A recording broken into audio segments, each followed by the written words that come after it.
आसमान को हम जब भी निहारते हैं तो लगता है कि आसमान में दिखाई देने वाले चांद तारे ही पूरा ब्रह्मांड है। लेकिन सच तो यह है कि यह तो ब्रह्मांड का सिर्फ छोटा सा हिस्सा ही है।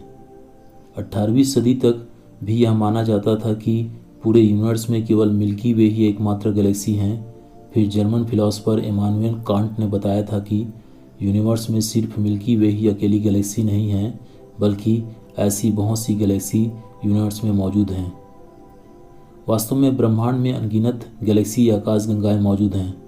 खगोल वैज्ञानिकों ने हबल स्पेस टेलीस्कोप की सहायता से यूनिवर्स के एक छोटी सी पैच को 12 दिन तक स्टडी किया, जिससे 10,000 गैलेक्सीज का पता चला।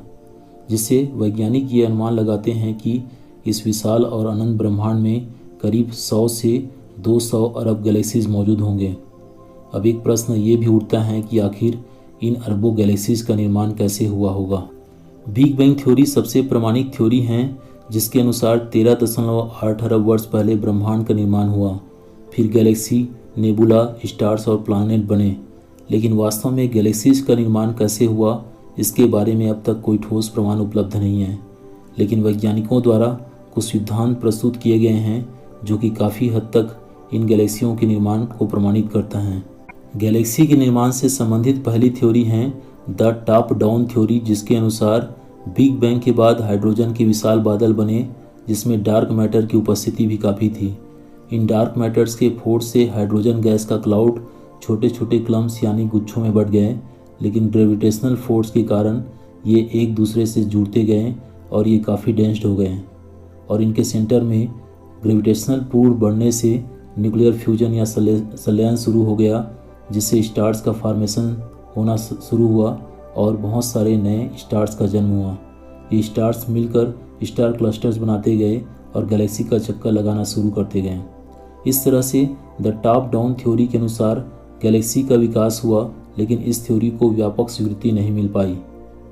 गैलेक्सी के निर्माण से संबंधित दूसरी थ्योरी है द बॉटम अप थ्योरी, जो कि एक आधुनिक थ्योरी है, जिसके अनुसार गैलेक्सी का निर्माण हाइड्रोजन गैस के क्लाउड्स के क्लम्प से नहीं हुआ है, बल्कि गैलेक्सी के निर्माण से पहले ब्रह्मांड में मैटर्स छोटे छोटे क्लम्प्स यानी गुच्छों के रूप में मौजूद थे और ये क्लम्प्स डार्क मैटर के प्रभाव से आपस में जुड़ते गए, जिससे गैलेक्सी बने और कई गैलेक्सी के समूह से गैलेक्टिक क्लस्टर्स का निर्माण हुआ। ये थ्योरी काफ़ी हद तक सटीक और स्वीकार्य तो जरूर है, लेकिन फिर भी ये पूरी तरह से प्रमाणित नहीं है। ये भी गैलेक्सी के निर्माण से संबंधित कई रहस्यों को सुलझा नहीं पाते हैं। खैर, ब्रह्मांड से संबंधित हजारों प्रश्न अभी भी अनुत्तरित हैं, जिसे शायद हमारे वैज्ञानिक अनुसंधान द्वारा भविष्य में सुलझा सकते हैं या नहीं भी, इस पर कुछ भी नहीं कहा जा सकता है। पर एक बात जो तय है वो ये है कि इन गैलेक्सीज का निर्माण 13.8 अरब वर्ष पहले ब्रह्मांड की उत्पत्ति से अब तक के समय में कभी न कभी हुआ है। भले ही इन गैलेक्सीज का निर्माण कैसे हुआ इस पर मतभेद हैं, लेकिन मोस्ट इम्पॉर्टेंट फैक्ट ये है कि ये galaxies gases, dust, black hole, dark matters, nebula, stars, planets और उनके नेचुरल सैटेलाइट से मिलकर बनी होती हैं। आइए अब जानते हैं कि गैलेक्सीज कितने प्रकार की होती हैं। आकार या बनावट के अनुसार गैलेक्सी 3 प्रकार की होती हैं।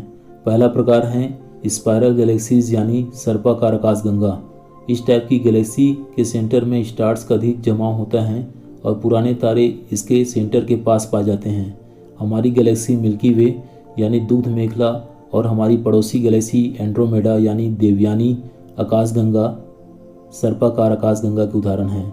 दूसरा प्रकार है इलिप्टिकल गैलेक्सीज यानी दीर्घवृत्ताकार आकाशगंगा। ब्रह्मांड की 2/3 आकाशगंगा इसी प्रकार की हैं।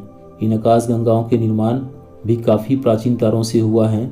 IC1101 गैलेक्सी, जो कि ज्ञात गैलेक्सी में सबसे बड़ी गैलेक्सी हैं, इसके ही उदाहरण हैं।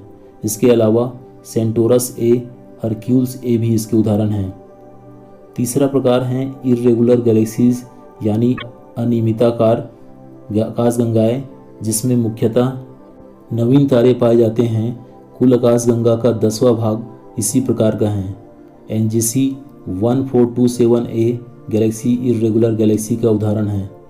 इस तरह से हमने जाना कि गैलेक्सी के निर्माण से संबंधित डिफरेंट थ्योरी कौन कौन सी हैं साथ ही जाना कि गैलेक्सी में क्या क्या मौजूद होते हैं व गैलेक्सी के टाइप्स व एग्जाम्पल कौन कौन से हैं।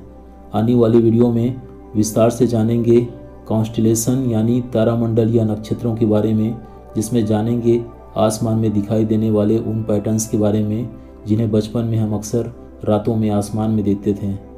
आज के लिए बस इतना ही। अगर वीडियो पसंद आई हो तो लाइक, सब्सक्राइब, कमेंट और शेयर करें और बने रहिए हिंदी इन्फो वीडियो के साथ ऐसे ही रहस्यमयी और रोमांचक जानकारियों के लिए। Thank you so much.